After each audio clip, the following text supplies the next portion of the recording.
जो उजालों में खो जाएं, वो चांद रातों में भी नहीं मिलते। जो लोग सवाल नहीं उठाते, वो मुनाफिक हैं। वो लोग जो सवाल कर नहीं सकते, वो अहमक हैं। और जिनके जहन में सवाल उभरता ही नहीं, वो गुलाम हैं। अल्लाह को दिल और जुबान का सख्त होना बिल्कुल पसंद नहीं, इसलिए अल्लाह ने दोनों को हड्डी के बगैर बनाया है। इसे नरम रखो, दिल मोहब्बत से नरम होगा और जुबान इखलाक से। जुमला बहुत छोटा है, लेकिन इसकी ताकत बहुत ज्यादा है। अल्लाह की तरफ चले आओ, इससे पहले कि अल्लाह तुम्हें अपनी तरफ बुला ले। सितम तो ये है कि कोड़ियों में बिक रहा हूं। सितम तो ये है कि कोड़ियों में बिक रहा हूं।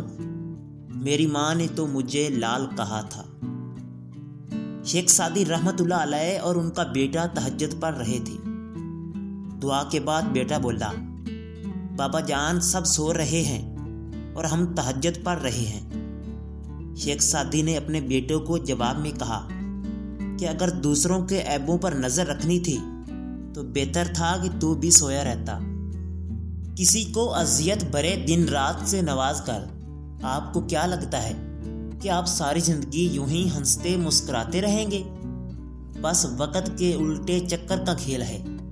आपकी बारी भी ज्यादा दूर नहीं, क्योंकि जिंदगी में कभी ना कभी अपना किया भुगतना ही पड़ता है। माँ जिंदगी की तारीक राहों में रोशनी का मीनार है और बाप ठोकरों से बचाने वाला मजबूत सहारा। अच्छा सोचिए और अच्छा बोलिए, क्योंकि बदगुमानी और बदजुबानी दो ऐसे ऐब हैं जो इंसान के हर कमाल को जवाल में बदल देते हैं। आज के दौर में सच बोलने पर लोग हैरान हो जाते हैं कि ये कैसा बेवकूफ है जो अपने ही पैर पर कुल्हाड़ी मार रहा है। जब अर्श वाले की तरफ से हाँ हो तो फर्श वालों की सारी साजिशें बेकार हो जाती हैं। बुरा वक्त वो शिफाफ आईना है जो बहुत से चेहरे वाजे कर देता है।